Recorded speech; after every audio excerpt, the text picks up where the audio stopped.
Premier ministre Daniel Kablan-Duncan a regagné Abidjan hier mardi après avoir pris part du 8 au 11 octobre dernier aux assemblées annuelles du Fonds monétaire international et de la Banque mondiale à Lima, au Pérou.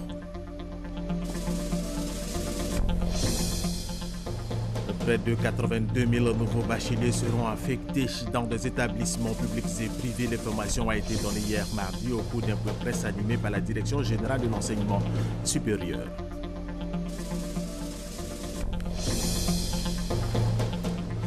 Un groupe d'hommes armés a attaqué hier mardi à 100 km de Gao, dans le nord du Mali. Un convoi de véhicules, 6 civils ont été tués, 2 autres blessés.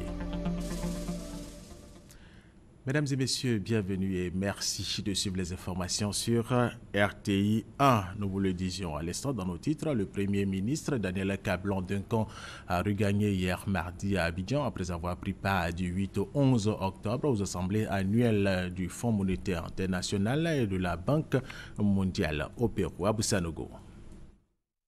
Après avoir pris part du 8 au 11 octobre dernier aux assemblées annuelles 2015 du groupe de la Banque mondiale et du Fonds monétaire international à Lima, la capitale péruvienne, le Premier ministre Daniel Kablan-Duncan a regagné Abidjan. Faisant le point de sa mission, Daniel Kablan-Duncan, qui avait à ses côtés le président du groupe de la Banque africaine de développement, a annoncé l'ouverture d'un bureau à partir de 2016 de la Banque européenne d'investissement en Côte d'Ivoire. Il a également fait le point de la coopération ivoiro-péruvienne. Nous avons le directeur général adjoint du Fonds monétaire international qui viendra à Abidjan en février 2016, février de l'année prochaine.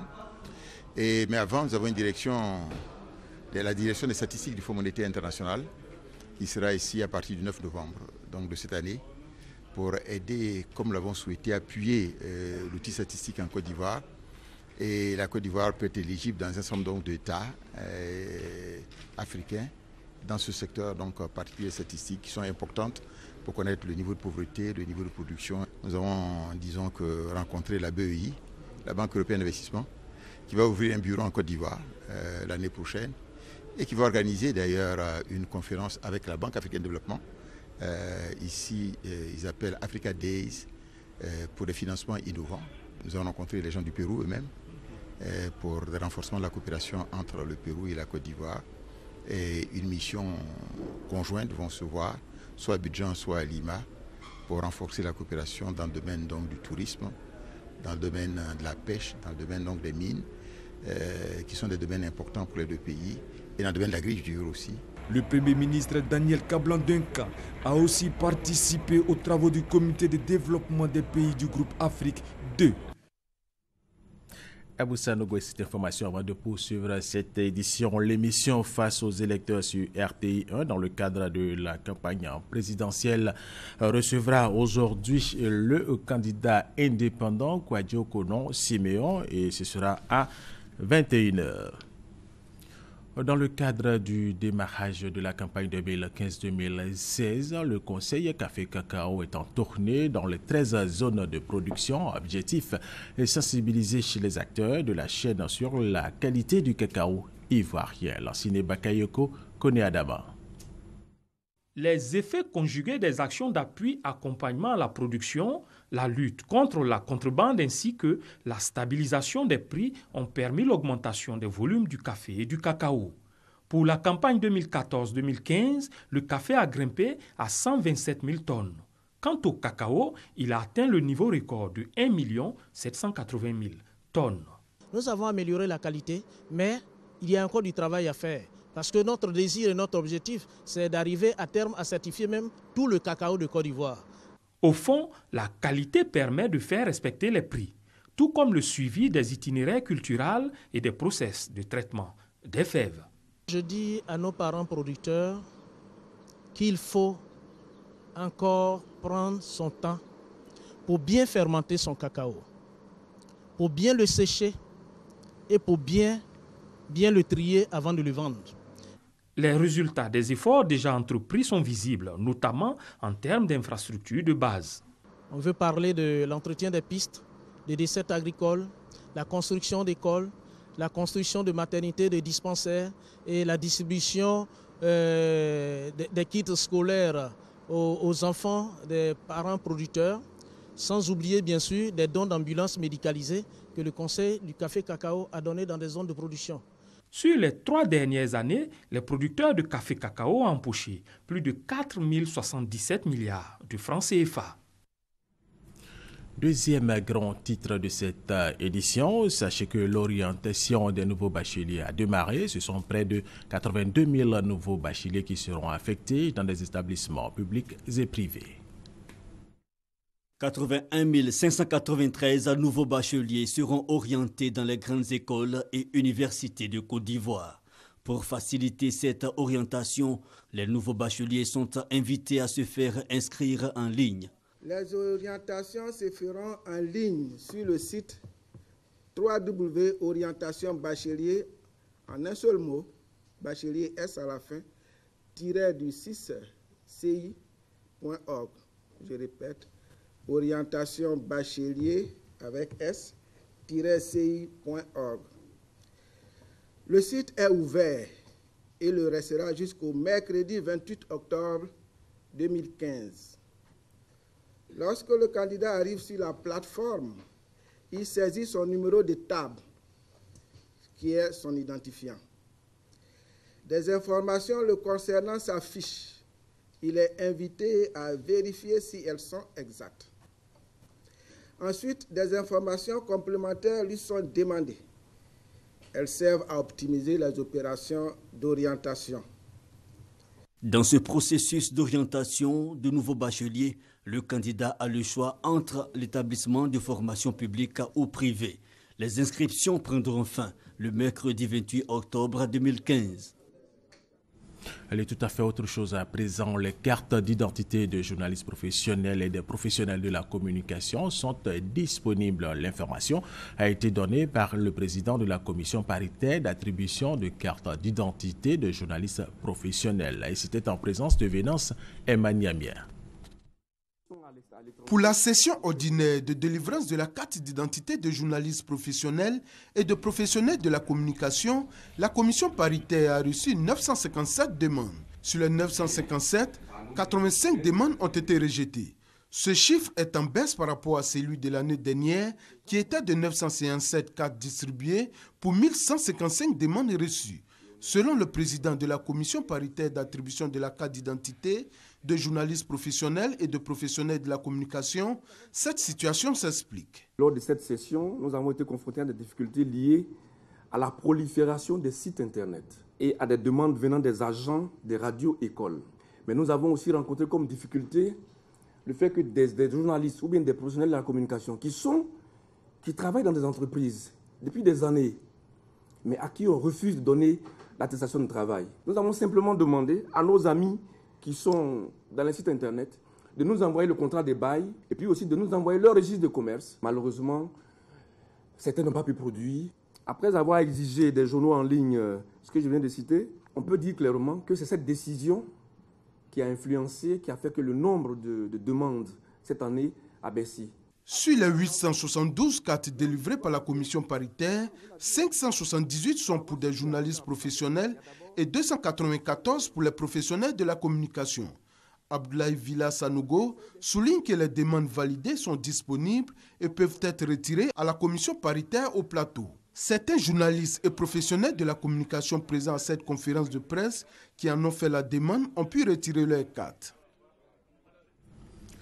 Les acteurs de la commande publique de Boundiali viennent d'être formés à l'utilisation du système intégré de gestion des finances publiques. Objectif de cette formation, la connexion prochaine du département de Boundiali au serveur central du système intégré de gestion des finances publiques. Honorine Kakoubla, Anigori. 5 modules ont meublé ce séminaire de formation des acteurs du circuit de la dépense publique du département de Boundiali, à savoir l'élaboration du budget de l'État, la nomenclature budgétaire, l'exécution du budget de l'État et la régulation budgétaire, les opérations de fin de gestion et enfin les marchés publics. Autant de modules pour que les acteurs de la dépense publique de Boundiali s'approprient le fonctionnement du SIGFIP, Système intégré de gestion des finances publiques.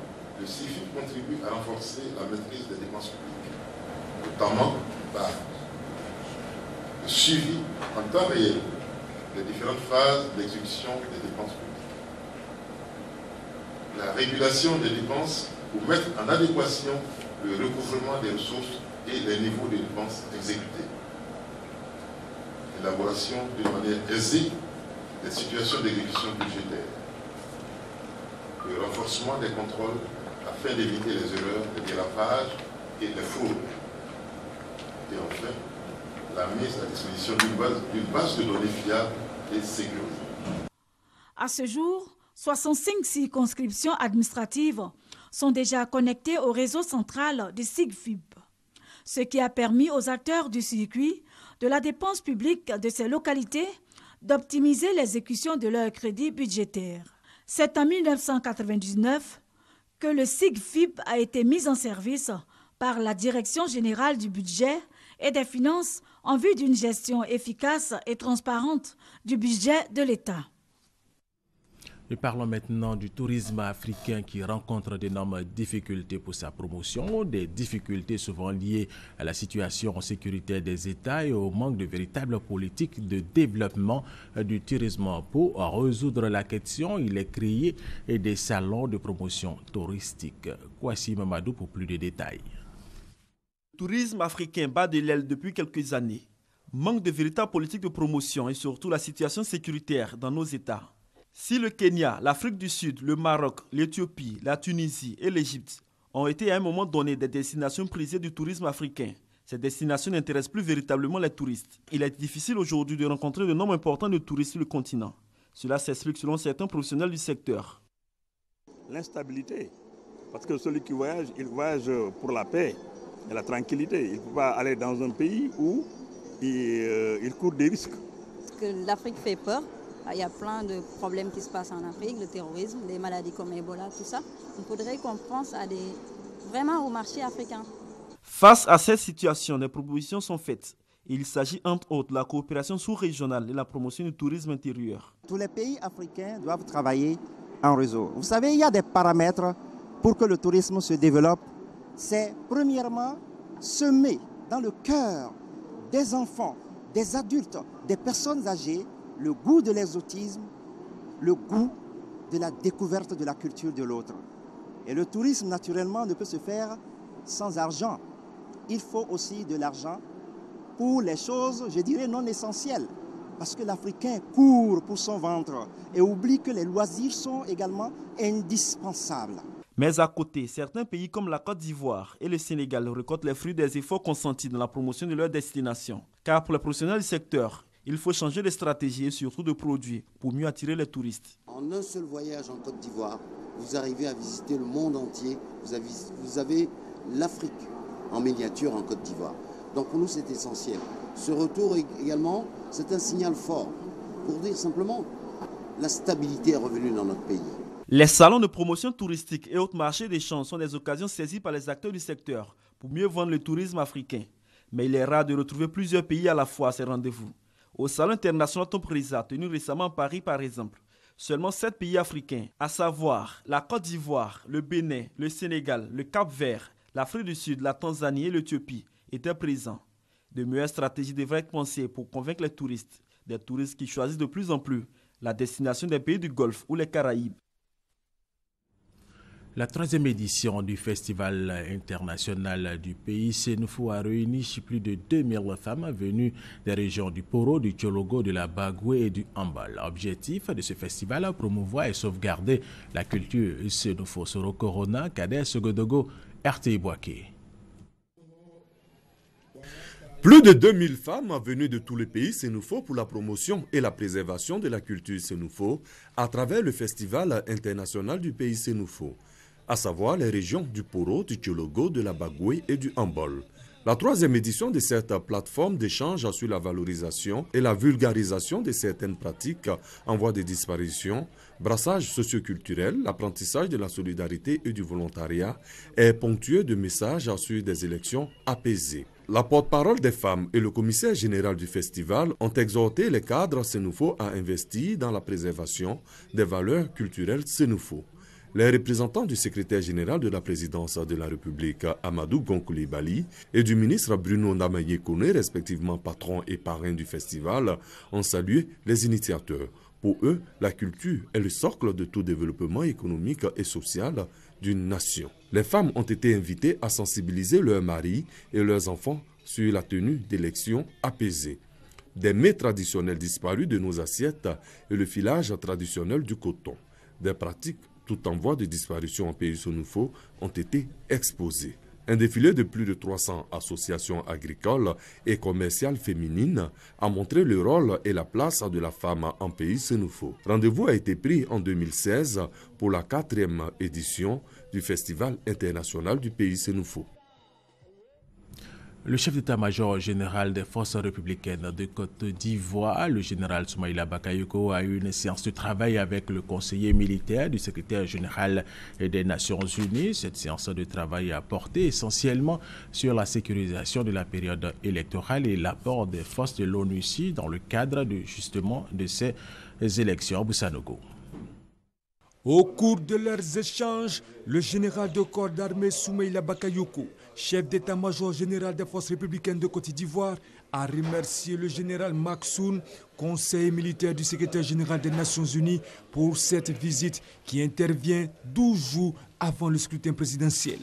Il a brièvement fait le tour de la question sécuritaire, indiquant que ce sont au total 3400 hommes issus des forces républicaines de Côte d'Ivoire, de la gendarmerie, de la police nationale et de l'ONUCI qui seront déployés sur toute l'étendue du territoire national. Ces hommes, selon lui, auront certainement besoin de l'appui des forces de l'ONUCI, surtout dans le domaine de la logistique. Également, les forces de sécurité et de défense ivoiriennes souhaiteraient avoir l'apport des forces onusiennes pour des patrouilles mixtes et surtout la sécurisation des frontières qui, avec l'opération Bordure de protection, s'est intensifiée. À son tour, le général Maksoun, conseiller militaire du secrétaire général des Nations Unies, a félicité son hôte pour le travail déjà abattu. Il a réaffirmé la présence des forces de l'ONUCI auprès des forces de sécurité et de défense de Côte d'Ivoire. Les moyens logistiques, a-t-il ajouté, seront déployés à la hauteur de la demande, qu'ils soient terrestres ou aériens. Un effectif de 6000 hommes sera mis à la disposition de la Côte d'Ivoire pour servir d'appui aux forces de sécurité ivoiriennes. Le général Maksoun a souhaité que les élections en Côte d'Ivoire se déroulent dans l'accalmie et qu'elles soient libres et apaisées. Aboussanogo, Ewi Félix, président du réseau des jeunes pour l'avenir de la Côte d'Ivoire, Rejassi, et plusieurs membres de son réseau ont communié avec des représentants des partis politiques et des membres de la société civile, des organisations non gouvernementales et religieuses. Ils ont échangé sur des élections apaisées en Côte d'Ivoire. Serge Kolia.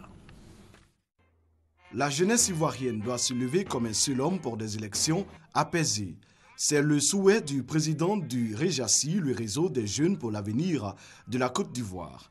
Les membres de ce réseau, issus des différents partis politiques de la Côte d'Ivoire, ont communié ensemble. Ils ont parlé de paix et de cohésion sociale pour une Côte d'Ivoire meilleure. Il est important pour nous étudiants de demander que vraiment tous les acteurs politiques puissent aller vers des actions de paix lors de ces élections. Et donc on demande une élection apaisée pour que vraiment nous étudiants, nous puissions bénéficier de ces élections-là. Aujourd'hui, la jeunesse a besoin d'emploi. La jeunesse a besoin d'aller vers le développement. Il ne faut pas qu'on perde de vue nos objectifs.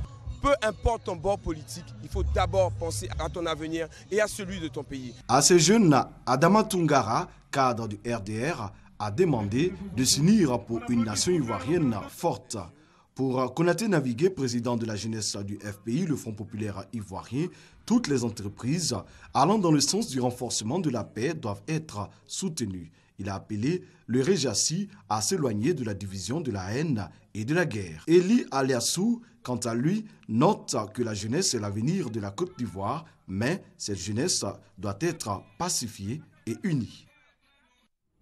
Les fils et filles de la région de San Pedro œuvrent pour des élections apaisées en prônant la culture du vivre ensemble. Ils ont organisé un tournoi de football pour réunir l'ensemble de la population autour des mêmes idéaux, la paix. Chantal Oumar Kanda. Depuis la crise post-électorale qu'a connue le pays, des efforts sont entrepris pour éviter que cette même situation ne se répète. À Kpoté, localité située dans le département de San Pedro, le choix est porté sur le football pour prôner la cohésion sociale. Une initiative de Jacques Blaoua, fils du village. Il s'agit pour lui de sensibiliser les uns et les autres sur la nécessité de vivre ensemble dans la paix et la cohésion sociale pour le développement de leur région.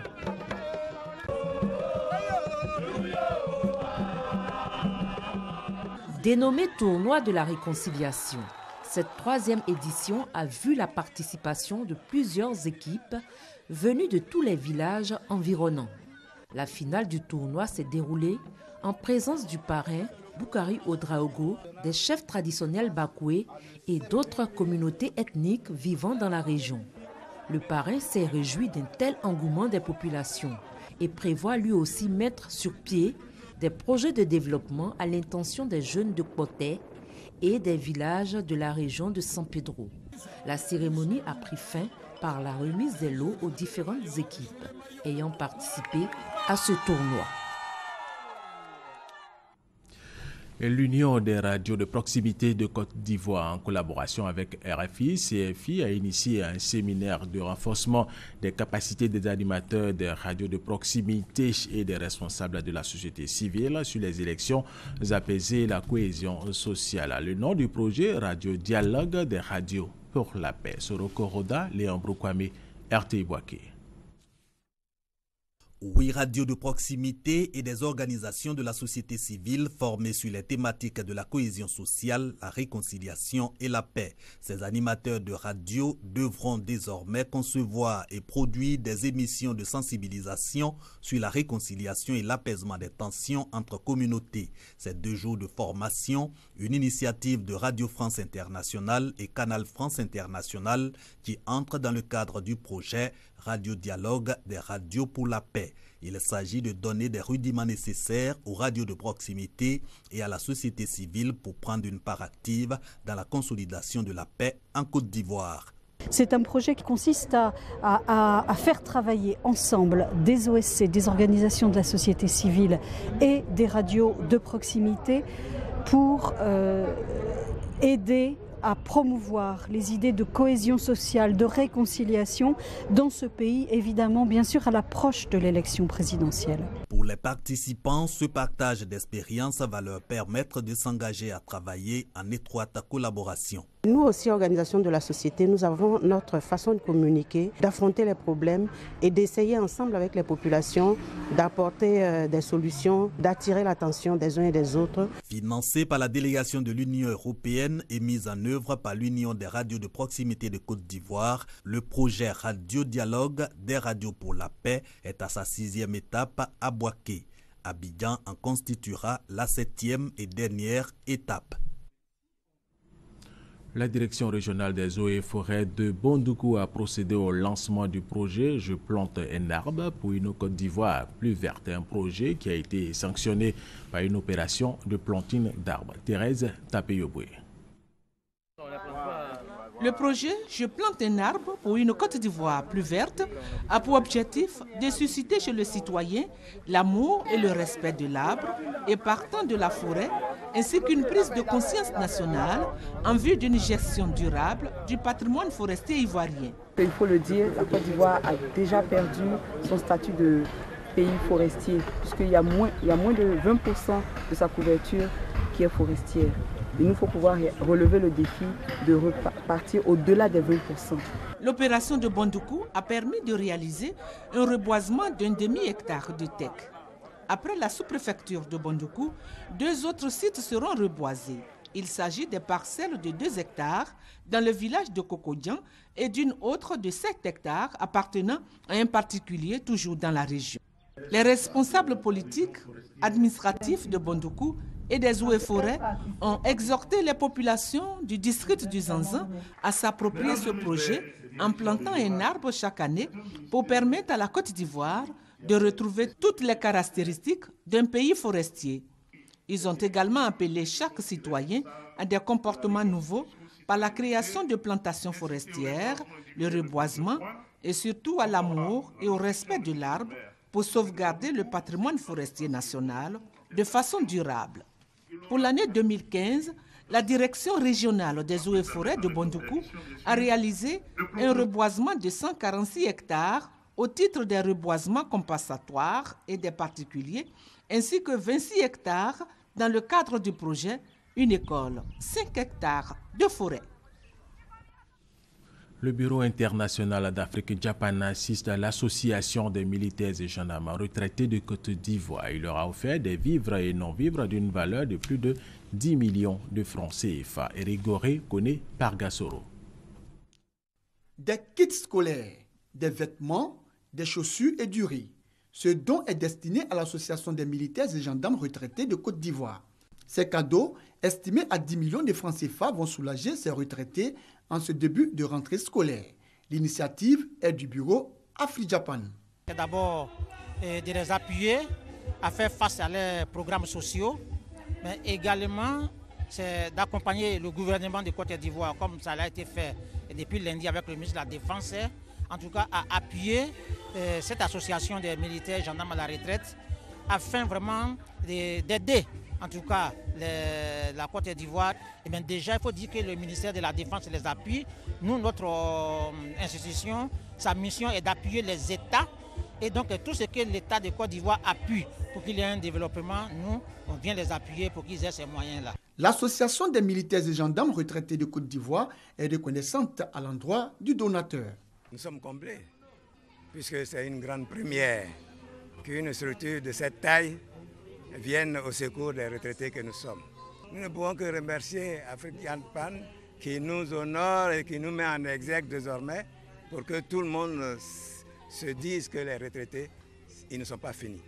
Afri-Japan compte aller plus loin dans son aide à l'association des militaires et gendarmes de Côte d'Ivoire.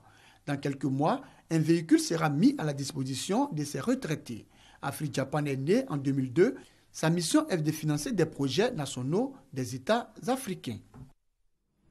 La mission d'observation électorale de la CEDEAO dresse un rapport préliminaire sur le déroulement du scrutin présidentiel en Guinée. Elle note un déroulement du scrutin dans le calme avec une participation massive malgré les violences qui ont émaillé la fin de la campagne. Christelle Bénin. Au lendemain du scrutin présidentiel guinéen, la mission d'observation de la CEDEAO présente son rapport préliminaire. Sur le jour même de l'élection, le chef de la mission, Amos Lawyer, note une large participation des électeurs et relève des anomalies généralement constatées, notamment le manque de matériel électoral dans certains bureaux de vote visités. De façon générale, la mission d'observation de la CEDEAO note que l'élection présidentielle du 11 octobre 2015 en Guinée s'est déroulée dans l'ordre, le calme et la paix. La mission, conjointement avec les membres de la communauté internationale, a lancé un appel au calme à toute la population guinéenne, aux candidats ainsi qu'à leurs militants et sympathisants durant cette phase capitale de consolidation de la paix et de la démocratie dans l'intérêt supérieur de la nation. La mission d'observation de la CEDEAO reste tout de même prudente et ne précise pas si ces anomalies sont de nature à entacher la régularité du scrutin. Elle demande par ailleurs à ceux qui contesteraient les résultats d'utiliser les recours légaux en vigueur. Il n'y a pas d'élection parfaite. Ce n'est pas une excuse à tous ces manquements.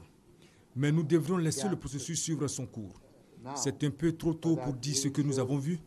Ce qui nous a été rapporté ou si ce qui est contesté pourrait invalider le processus électoral.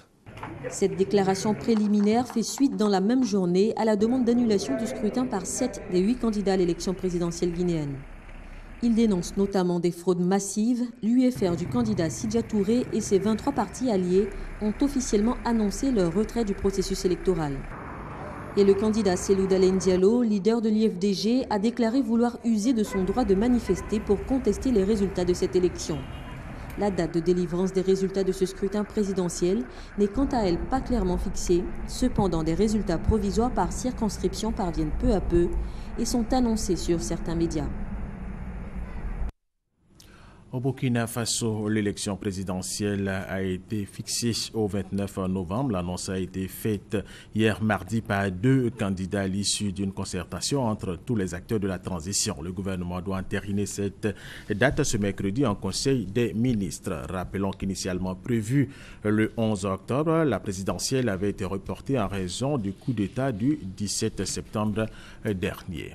Un groupe d'hommes armés a attaqué hier mardi à 100 km de Gao, dans le nord du Mali, un convoi de véhicules. 6 civils ont été tués, 2 autres blessés. Pour le gouvernement malien, ce sont des terroristes qui ont mené cette opération, quand d'autres sources sécuritaires parlent d'islamistes armés.